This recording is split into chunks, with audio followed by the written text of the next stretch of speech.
আসসালামু আলাইকুম, সবাইকে শুভেচ্ছা জানাচ্ছি। মাসুম মাহবুব। প্রিয় দর্শক, দেখছেন ওপেন দেশ ইউটিউব চ্যানেল এবং মাসুম মাহবুব ফেসবুক পেজ।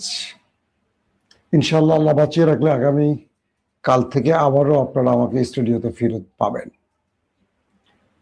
দর্শক, আমার হাতে আজকে বেশ কিছু গুরুত্বপূর্ণ খবর আছে। আগে আপনারা একবার বলেন শুনতে এবং দেখতে ক্লিয়ার পাচ্ছেন কিনা। আমি আপনাদের কমেন্টের দিকে নজর দিয়েছি। ভোলা থেকে আবু জাফর, হবিগঞ্জ থেকে আনোয়ার ভাই, লালমনিরহাট থেকে নয়ন ইসলাম, মালদ্বীপ থেকে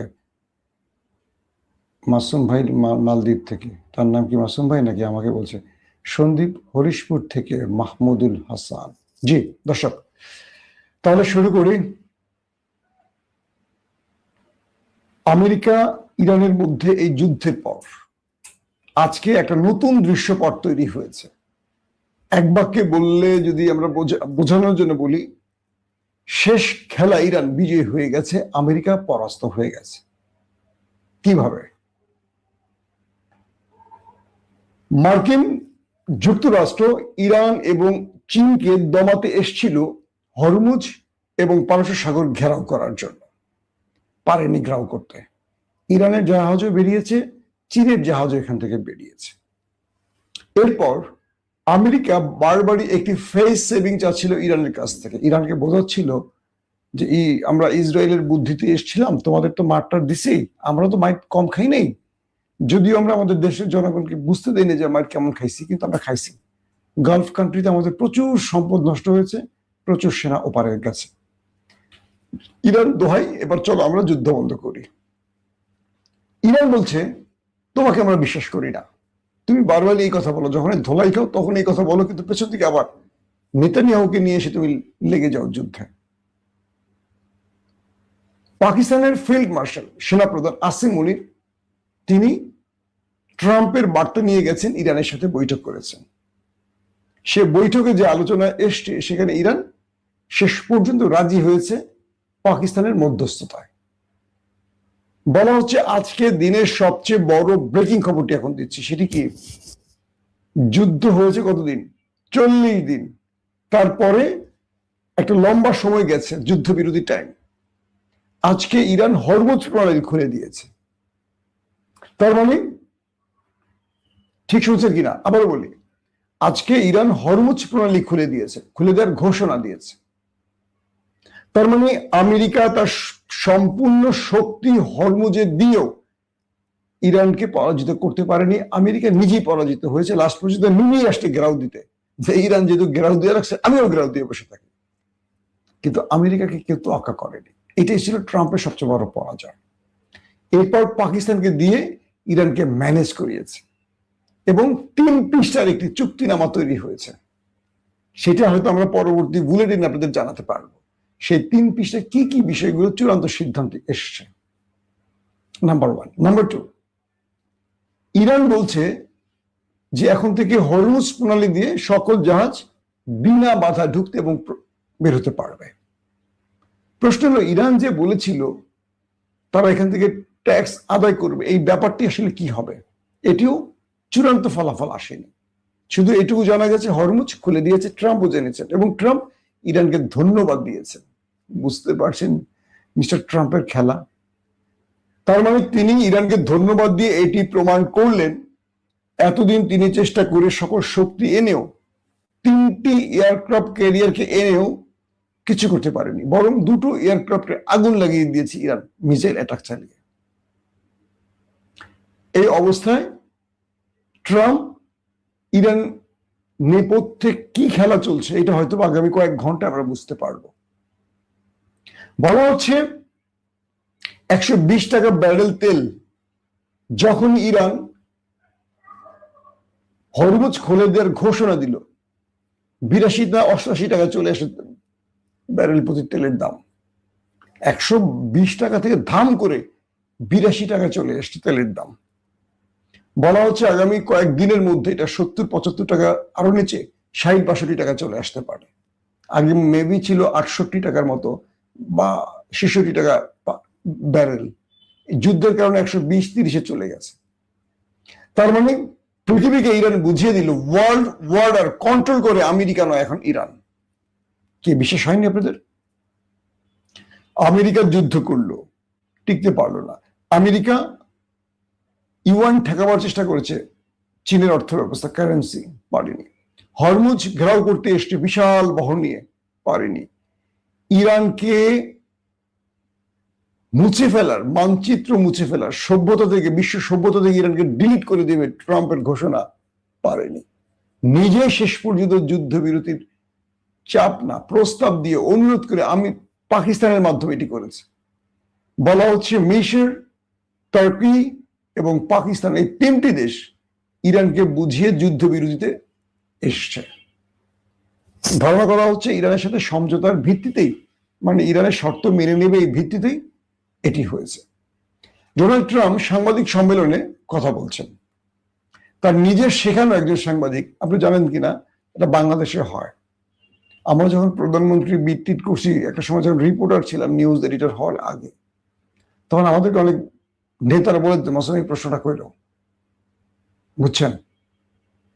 তো ট্রাম্প সাংবাদিক সম্মেলন করছেন, তিনি তার পছন্দের এক সাংবাদিককে বললেন যে তুমি আমাকে প্রশ্নটা করবা। এটা একটু মানে গোপন খবর দিচ্ছি আপনাদের, সিমটম বা চেহারা দেখে বা প্রশ্ন দেখে এটা আমার অ্যাজাম্পশন হয়েছে এরকম। তো মিস্টার ট্রাম্পকে প্রশ্ন করলেন সাংবাদিক, মিস্টার ট্রাম্প, চীন তো ইরানকে অস্ত্র দিচ্ছে, তার ব্যাপারে আপনার বক্তব্য কি? মানে চীনকে একটা বার্তা দেওয়ার জন্য প্রশ্নটা শেখানো হয়েছে। তো ট্রাম্প বললেন যে আমাদের কাছে তথ্য আছে চীন গোপনে গোপনে ইরানকে অস্ত্র দিয়েছে, যদি এটি সত্য হয়ে থাকে তাহলে চীনকে মাসুল দিতে হবে। মানে চীনকে একটা ধাক্কা দিলেন। চীন আবার কঠিন ভাষা জানিয়ে দিল যে ইরানকে কোনো অস্ত্র তারা দেয়নি, কিন্তু আমেরিকা যে অভিযোগগুলো করছে এগুলো মিথ্যা। আমেরিকা নতুন ফ্রন্টে নতুন কিছু করতে চায়, তাই এই মিথ্যাচার করছে। কিন্তু আসলে কি তাই? চীনের 4টি কার্গো বিমান সাম্প্রতিক সময় ইরানে প্রবেশ করেছে, অন্ধকার রাতে, দিনের আলোয় না। প্রশ্ন হলো 4টি জাহাজ ইরানকে কি দিয়ে আসছে? আমরা জানি এখানে আসলে সবাই সবারটা জানে কিন্তু বলে না। ইরান নিজে বলছে না চীন কি দিয়েছে, চীন ডকুমেন্ট রাখছে না কিন্তু জানে, আমেরিকাও জানে, চীনও জানে। একটা বিমান কোথায় যায়, একটা বিমান ট্রাফিক আছে না, তারা জানে না? 4টা কার্গো ভর্তি করে ইরানে কি পাঠিয়েছে চীন, যার পরে ইরান খেলা ঘুরিয়ে দিয়েছে। রাশিয়া ককেশাস অঞ্চল দিয়ে কিংবা আজারবাইজান দিয়ে জাহাজ পথে এবং আজারবাইজান সীমান্ত দিয়ে ট্রাক যোগে ইরানে কি পাঠিয়েছে? এই প্রশ্নের উত্তর নিঃসন্দেহে সবাই জানে, ত্রাণ, তাই তো? অনেকগুলো ত্রাণ পাঠিয়েছে, বুঝছেন নিয়ান্ডেরা, অনেকগুলো ত্রাণ পাঠাইছে আর কি, অনেক ত্রাণ পাঠাইছে, এটা তো ত্রাণ ওদের। তো এই পরিস্থিতির মধ্যে আমেরিকার কাছে কোনো বিকল্প পথ ছিল না ইরানের সাথে সমঝোতা করা ছাড়া, কারণ ট্রাম্পের নাক পুরোই কাটা যাচ্ছে। ট্রাম্প ইজ্জত বাঁচাবার জন্য, কারণ তাকে তার রাষ্ট্র অক্ষম প্রমাণের জন্য 25তম সংশোধনী পরিবর্তনের প্রস্তাবনা উঠেছে পার্লামেন্টে। মানে ট্রাম্প একটা অক্ষম লোক, আর খারায় না, বুঝছেন না? ট্রাম্পের অক্ষম প্রমাণের জন্য তার পার্লামেন্টে তার সিনেটররা, তার কি বলবো, কংগ্রেসম্যানরা 25তম সংশোধনী টেনে উঠেছে যে ট্রাম্পকে অক্ষম প্রমাণের জন্য পার্লামেন্টে ভোটাভুটি করা হোক। তো ট্রাম্প এখন কি করবেন? এক ইসরায়েলের কথা শুনতে গিয়ে বেচারা তার পুরো ইজ্জত, ধুতি সব হারাইছে, গেলই খবর। ইরান কেন হরমুজ প্রণালী খুলে দিল প্রশ্ন করবেন না? ইরান খুলে দিয়েছে তার প্রধান কারণ হলো ইসরায়েল লেবাননে হামলা করবে না, এই চুক্তিতে রাজি হয়েছে। দেখেন কে জিতলো? যুদ্ধবিরতি হলো কিন্তু ইরান হরমুজ খোলে নাই। আমেরিকা চলে আসছে ইরানকে চাপে রাখতে, আমেরিকাকে তোয়াক্কা করে নাই। অবশেষে ইরান যে বলছিল যে লেবাননে হামলা অবশ্যই বন্ধ করতে হবে, নতুবা যুদ্ধবিরতি কার্যকর হবে না, ইরান সেটাই করেছে। শেষ পর্যন্ত ইসরায়েল লেবাননে হামলা বন্ধের ঘোষণা দিয়েছে এবং চুক্তি করেছে যে তারা যুদ্ধবিরতি করেছে লেবাননের সাথে। তারপর ইরান হরমুজ খুলে দিয়েছে, ইরান তার কথা রেখেছে। কিন্তু মধ্যপ্রাচ্য এখন টেনশনে পড়ে গেছে যে এই ট্রাম্পকে দিয়ে তাদেরকে আদৌ জাত রক্ষা বা তাদের ক্ষমতা রক্ষা হবে কিনা। কারণ ইরান একযোগে ইসরায়েল, আমেরিকা এবং গালফ কান্ট্রিকে যে ধোলাইটা দিয়েছে, এরপর আরবরা বুঝতে পেরেছে যে ইরান একাই যদি এত কিছু করতে পারে, ইরান যদি কখন চেপে ধরে আরবকে, আরব আমিরাতকে, জর্দানকে, বাহরাইনকে জাস্ট গলার চেপে ধরে আর আওয়াজ করতে পারবে। মার্কিন বেজ গুলো তো ধ্বংস হয়েছে, মার্কিন সেনারা পালায় গেছে, সব গিয়ে উঠছে আরবদের এলাকায়, আরবদের মধ্যে ঢুকে গেছে, যাতে ইরান আরবদের তো মারবে না, মুসলিম। ওদের এইটুকু কনফিডেন্স আছে যে ইরান আরবকে মারবে না, কারণ আরবরা ইরানকে ভালোবাসে। হয়তো রাষ্ট্রীয়ভাবে সরকার টু সরকার বিরোধ আছে। খুব ইন্টারেস্টিং দুটা ঘটনা বলি আপনাকে, সৌদি আরবে একটি আর কাতারে একটি ঘটনা বলি। কাতারে মার্কিন একটি ড্রোন শুট করে ফেলে দিয়েছে ইরান, মানে তার ড্রোন দিয়ে হিট করে ফেলে দিয়েছে। তো সেখানে যারা গেছে, দ্রুত কাতারিয়ানরা ওই ড্রোনটাকে গায়েব করতে গেছে, যেন কোনো ডকুমেন্ট না থাকে। কিন্তু কাতারিয়ানরা ছবি তুলে সেটা ইরানকে দিয়ে দিচ্ছে, এই দেখো তোমরা যে মিসাইল মারছো, ওরা ওদের ড্রোন পড়ে গেছে। কাতারের কুয়েতে আরেকটি ঘটনা ঘটছে, ইরানের আক্রমণে, এটা কুয়েতের ঘটনা। একদিন 3-4টা বিমান শেষ করছে, পাইলট গিয়ে পড়ছে। কুয়েতের জনগণ ওকে আগে পিটাইছে, কান ধরাইছে, তারপরে কান ধরে নিয়ে গেছে।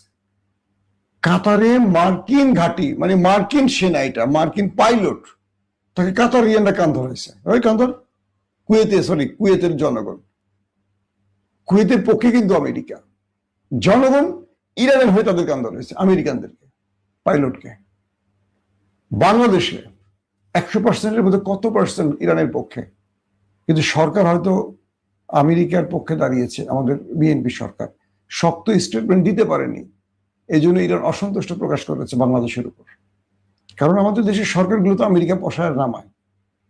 তো যেই সরকার আমেরিকা বসাইছে আবার উঠে ফেলে দিতে পারে, তারা তো ইরানকে খুশি করবে না। ওই সরকার কি খুশি করবে? এতদিন বিএনপি বলতো শেখ হাসিনার জান হলো ভারতে, মানে শেখ হাসিনাকে ভারতের জন্য দায়ী করতো, ভারতের দাস, ভারতের তাবেদার। বিএনপি এখন কার তাবেদার? জনগণের? মনে তো হয় না।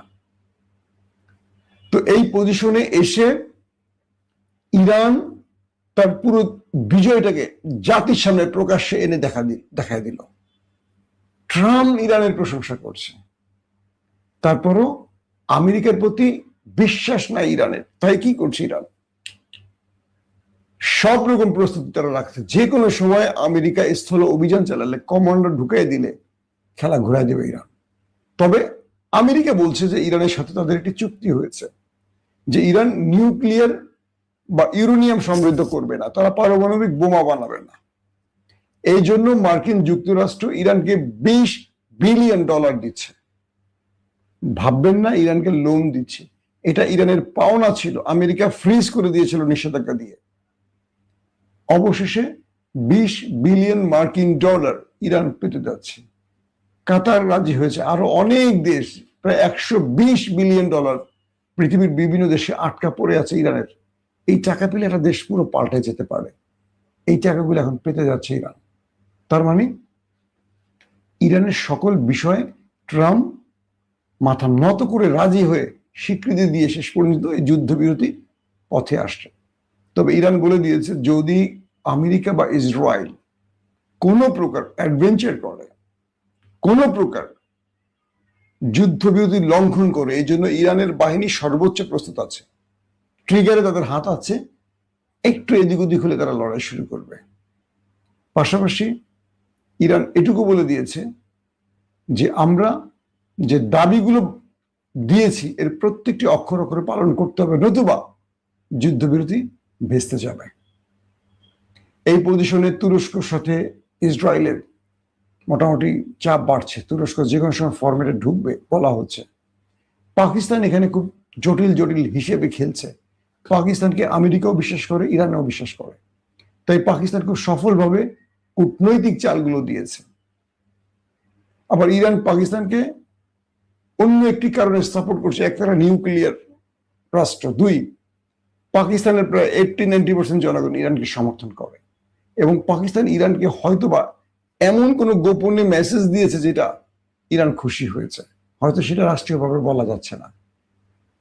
এখন আমেরিকা ইরানের কাছে তার প্রকাশ্যে পরাজয়টাকে মেনে নিতে শেষ পর্যন্ত বাধ্য হয়েছে, যদিও মুখে বলছে না। আর ইরান শেষ পর্যন্ত যা চেয়েছে সেটা বাস্তবায়ন করে দেখিয়েছে। একটি কথা দিয়ে শেষ করবো ভিডিও। আমেরিকা ইসরায়েল আগামীতে ইরানে আক্রমণ করতে হলে 14 বার চিন্তা করে করতে হবে, কারণ এবার যে খেলা ইরান দেখাইছে এটা আমেরিকা ইসরায়েল আগামী কয়েক যুগে ভুলতে পারবে না। আল্লাহ হাফেজ।